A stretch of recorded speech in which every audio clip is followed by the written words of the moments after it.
دجال جس کے بارے میں رسول اللہ صلی اللہ علیہ وآلہ وسلم نے اپنی امت کو خبردار کیا ہے۔ دجال کے متعلق احادیث میں یہ بات بالکل واضح ہے کہ وہ ایک شخص ہوگا، وہ ایک وجود رکھتا ہوگا، جیسے نبی صلی اللہ علیہ وسلم نے فرمایا ہے ویسے ہی ہوگا اور ہم اس پر ایمان لاتے ہیں۔ دجال کو اور اس کا خون دکھانا یہ ایسے ہی ہے کہ جیسے ایک انسان کو قتل کیا جاتا ہے اور انسان کا خون جو ہے وہ ہتھیار کے اوپر لگتا ہے۔ بسم اللہ الرحمن الرحیم۔ ہماری گفتگو سلسلہ وار امام مہدی سے لے کر قیامت کے قائم ہونے تک کے واقعات کے بارے میں جاری ہے۔ انہی میں سے ایک اہم ذکر جو ہے وہ دجال کا ذکر ہے۔ جی ہاں، دجال جس کے بارے میں رسول اللہ صلی اللہ علیہ وآلہ وسلم نے اپنی امت کو خبردار کیا ہے کہ وہ ایک ایسا فتنہ ہے کہ قیامت تک آنے والے فتنوں میں سے اس سے بڑا فتنہ اور کوئی نہیں ہو سکتا۔ ہر نبی نے اپنی امت کو دجال کے فتنے سے خبردار کیا ہے۔ اس بارے میں احادیث کو لے کر امت کے درمیان مختلف قسم کی آراء پائی جاتی ہیں، بالخصوص اس جدید دور کے اندر جب ایک ٹیکنالوجی جو ہے وہ بہت ترقی کر گئی ہے تو مختلف لوگوں نے دجال کے متعلق مختلف باتیں کہنا شروع کر دی ہیں۔ مثال کے طور پہ بعض لوگوں کا کہنا ہے کہ یہ جدید ٹیکنالوجی جو ہے یہی دجالیت ہے۔ دجال باقاعدہ کوئی ایک شخص نہیں ہے بلکہ اسی کو دجال قرار دیا گیا ہے۔ بعض لوگوں نے ایک نظام کو، یعنی یہ جو سرمایہ دارانہ نظام ہے اور یہ جو مادہ پرستی ہے، اسی کو دجالیت جو ہے وہ قرار دیا ہے یا اسی کو ایک دجال کا نام دے دیا ہے۔ بعض لوگوں نے کہا کہ امریکہ ہی دجال ہے۔ اس طرح کی مختلف آراء جو ہیں وہ دجال کے متعلق پائی جاتی ہیں، لیکن دیکھیے ہم نے اس چیز کو دیکھنا ہے جو محمد الرسول اللہ صلی اللہ علیہ وآلہ وسلم کی احادیث میں ہے، اور سلف صالحین نے، صحابہ اکرام نے ان احادیث کو جس طرح سے سمجھا ہے ہم نے اس طرح سے اس کو ماننا ہے۔ تو دجال کے متعلق احادیث میں یہ بات بالکل واضح ہے کہ وہ ایک شخص ہوگا، وہ ایک وجود رکھتا ہوگا، جیسا کہ حضرت تمیم داری رضی اللہ تعالیٰ عنہ کی پوری روایت میں اس سے ملاقات کا ذکر بھی موجود ہے۔ ہاں، البتہ یہ بات احادیث میں موجود ہے کہ دجال کے پاس کچھ قوتیں ایسی ہوں گی جو کہ عام انسان کے دیکھنے میں اس کو ایسے ہی لگے گا کہ جیسے وہ کام کسی انسان کے بس کے نہیں ہیں، بلکہ وہ کام کسی بہت طاقتور ہستی کے ہیں۔ بلکہ اگر یہ کہا جائے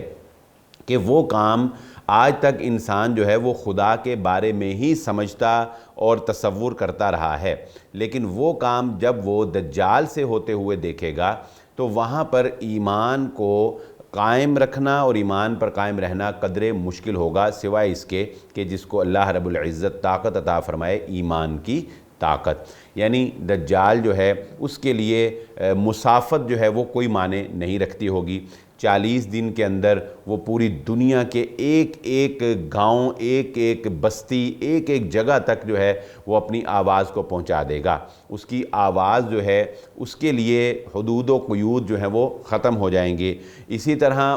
اس کے سفر کرنے کی رفتار جو ہے وہ بہت ہوگی۔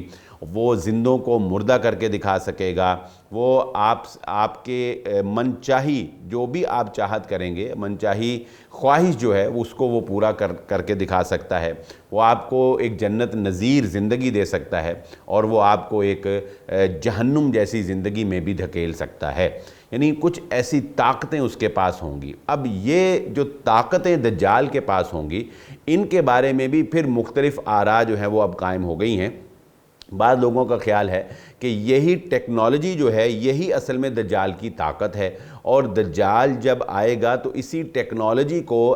جو ہے اپنے ہینڈ اوور کر لے گا اور اسی ٹیکنالوجی کے ذریعے سے جو ہے وہ کام کرے گا۔ لیکن یہ صرف ایک رائے ہے۔ دوسری طرف یہ بھی رائے ہے کہ دجال کے ساتھ شیاطین کی مدد اتنی زیادہ شامل حال ہوگی کہ یہ سارے کے سارے جو دجل ہیں، یہ دھوکے اور فریب جو ہیں، یہ صرف اور صرف ابلیس شیطان کی معاونت سے اور انسانوں کی نظر پر جادوئی طریقے سے ایک دھوکہ دے کر جو ہے وہ پیش کیا جائے گا۔ اور لیکن احادیث کے اندر جو چیزیں موجود ہیں اور سلف صالحین کا اس پر جو موقف ہے اس سے ہمیں یہ پتہ چلتا ہے کہ دجال کے بارے میں ہمیں اس طرح سے ہی ماننا ہے جس طرح سے محمد الرسول اللہ صلی اللہ علیہ وآلہ وسلم نے بتایا ہے۔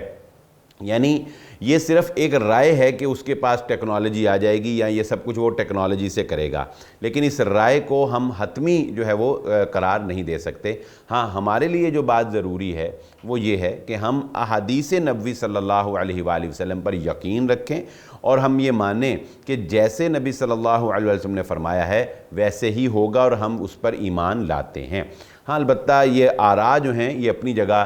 لوگوں کے کچھ خیالات ہیں، یہ ہو سکتا ہے ٹھیک بھی ہوں اور ہو سکتا ہے کہ یہ غلط بھی ہوں۔ اسی طرح احادیث میں دجال کے متعلق جو باتیں نبی صلی اللہ علیہ وسلم نے ارشاد فرمائی ہیں ان کو لے کر یہ بھی ایک اختلاف پایا جاتا ہے کہ آیا دجال جو ہے وہ انسان ہوگا یا وہ جن ہوگا۔ اس اختلاف کی وجہ آج ہم ذکر کریں گے، اور پھر اس میں نتیجہ خیز بات کیا ہے وہ آج ہم آپ کے سامنے رکھتے ہیں۔ تو دجال جو ہے وہ انسان نہیں ہوگا، وہ ایک جن ہوگا۔ اس کے متعلق جو دلائل ہیں یا جن علماء کا یہ خیال ہے کہ نہیں وہ انسان نہیں ہوگا، ان کے دلیل ان کی کیا ہے؟ تو ان کی دلیل صحیح مسلم کی وہ روایت ہے جس میں رسول اللہ صلی اللہ علیہ وآلہ وسلم نے یہ بات ارشاد فرمائی تھی کہ یعنی آپ صلی اللہ علیہ وسلم کی وفات سے تقریباً 1 ماہ قبل نبی صلی اللہ علیہ وآلہ وسلم کا یہ فرمان ہے کہ آج کے بعد سے اس روئے ارضی پر 100 سال تک جو بھی انسان جان والا ہے، جو بھی جان والا جاندار ہے، وہ 100 سال کے بعد زندہ نہیں رہے گا۔ ٹھیک ہے، یہ حدیث کے الفاظ رسول اللہ صلی اللہ علیہ وآلہ وسلم نے ارشاد فرمائے۔ اب اس حدیث کو لے کر علماء کرام یہ کہتے ہیں کہ اگر دجال کو انسان مانا جائے تو نبی صلی اللہ علیہ وآلہ وسلم کے اس فرمان کے مطابق تو 100 سال تک کوئی بھی انسان جو ہے وہ روئے ارضی پر زندہ نہیں رہے گا، یعنی سارے 100 سال سے پہلے اب تک جو زندہ ہے وہ وفات پا جائیں گے۔ تو دجال جو ہے وہ اگر انسان مانا جائے تو وہ بھی پھر اس کے ضمن کے اندر آتا ہے، جبکہ اس کے متعلق تو ہم یہ جانتے ہیں کہ وہ قیامت سے پہلے اس کا خروج ہوگا۔ تو یہ ان کی ایک دلیل ہے، لیکن اس دلیل کا جواب دوسرے علماء کرام یہ دیتے ہیں کہ دیکھیے، چونکہ دجال کے متعلق احادیث میں یہ بات وضاحت کے ساتھ موجود ہے کہ اسے قیامت سے پہلے خروج کی اجازت دی جائے گی اور وہ نکلے گا، جیسا کہ حضرت تمیم داری رضی اللہ تعالیٰ کی روایت میں بھی موجود ہے کہ وہ نشانیاں پوری ہوں گی تو دجال کو نکلنے کی اجازت دی جائے گی۔ تو وہ کہتے ہیں کہ وہ تمام روایات دجال کو اس حدیث سے استثناء دیتی ہیں، یعنی دجال کے علاوہ جو بھی ہے انسان وہ 100 سال کے اندر وفات پا جائے گا، لیکن دجال نہیں۔ کیوں؟ کیونکہ اس کے متعلق جو احادیث ہیں قیامت سے پہلے اس کے خروج کی، وہ اس کو اس سے استثناء جو ہے وہ قرار دیتی ہیں۔ اور اسی طرح دجال کو انسان کہنے کے بارے میں جیسا کہ شیخ ابن عثیمین رحمہ اللہ تعالیٰ نے بھی اس حدیث سے استدلال کیا کہ اس کو انسان کہنے اور انسان ماننے کے بارے میں جو دلائل ہیں وہ اس میں سے ایک وہ ٹھوس دلیل ہے جو صحیح مسلم کی ہی یہ روایت ہے، لمبی حدیث ہے جس کا آخری ٹکڑا یہ ہے کہ رسول اللہ صلی اللہ علیہ وآلہ وسلم نے ارشاد فرمایا کہ مسلمان جب نماز پڑھ رہے ہوں گے تو حضرت عیسیٰ علیہ السلام تشریف لائیں گے اور ایک آواز لگانے والا آواز لگائے گا کہ دجال آ گیا۔ تو مسلمان جب نماز سے فارغ ہو کے پلٹ کر دیکھیں گے تو وہ باہر، یعنی وہ جو بھی کوئی قلعہ ہوگا یا جو بھی کوئی فصیل ہوگی، دیوار ہوگی، اس کے دروازے پر دجال کو پائیں گے۔ تو حضرت عیسیٰ علیہ السلام وہاں سے پھر دجال کا تعاقب کریں گے، اور دجال کیونکہ حضرت عیسیٰ علیہ السلام کے سانس میں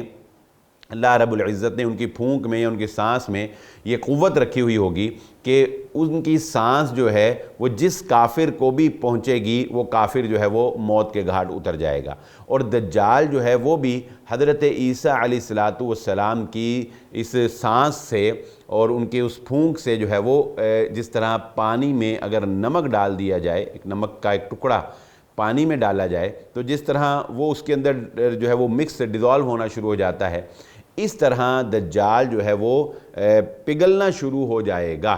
تو پھر حضرت عیسیٰ علیہ السلام اس کا تعاقب کریں گے، اور وہ تیزی سے، ظاہر اس کی بھی رفتار بہت تیز بتائی گئی ہے، وہ بھاگے گا، تو حضرت عیسیٰ علیہ السلام اس کا پیچھا کریں گے، اور پھر حضرت عیسیٰ علیہ السلام اپنے ایک ہتھیار سے، جسے کہ بعض نے ترجمہ کیا ہے نیزے سے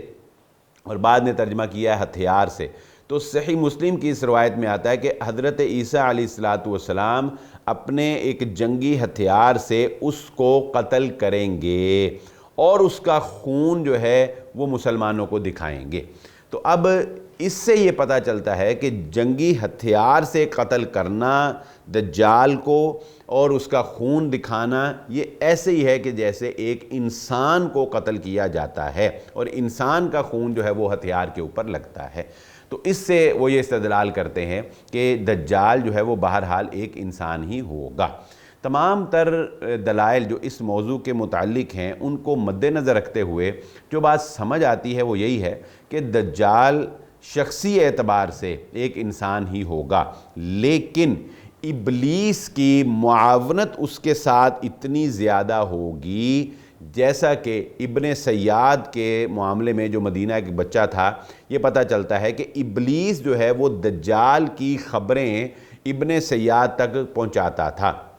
اس سے یہ پتہ چلتا ہے کہ ابلیس کا دجال کے ساتھ گہرا کنیکشن ہے، گہرا رابطہ ہے، اور اس کی تائید ایک دوسری روایت سے بھی ہوتی ہے جس میں اس بات کا تذکرہ ہے کہ ابلیس شیطان جو ہے وہ اپنا تخت جو ہے وہ سمندر کے اوپر لگائے ہوئے ہے، اور وہاں سے وہ اپنی فوجیں روانہ کرتا ہے، اور یہ بات بھی حدیث میں موجود ہے کہ دجال جو ہے وہ بھی سمندر میں ہی ایک جزیرے میں قید ہے۔ تو ابلیس کا اور دجال کا آپس میں ربط اور آپس میں گہرا کنیکشن بہرحال یہ احادیث میں موجود ہے۔ تو نتیجہ خیز بات یہی ہے کہ ہوگا تو وہ انسان ہی، لیکن شیطانی مدد اتنی زیادہ حاصل ہوگی اس کو، اور ابلیس کی معاونت اس کو اتنی زیادہ جو ہے وہ مل جائے گی کہ گویا کہ اس کے اندر وہ تمام جنات والی طاقتیں اور وہ تمام جنات والی جو قوتیں ہیں، شعبدہ بازی وغیرہ ہے، وہ اس کے اندر جو ہے وہ آ جائیں گی۔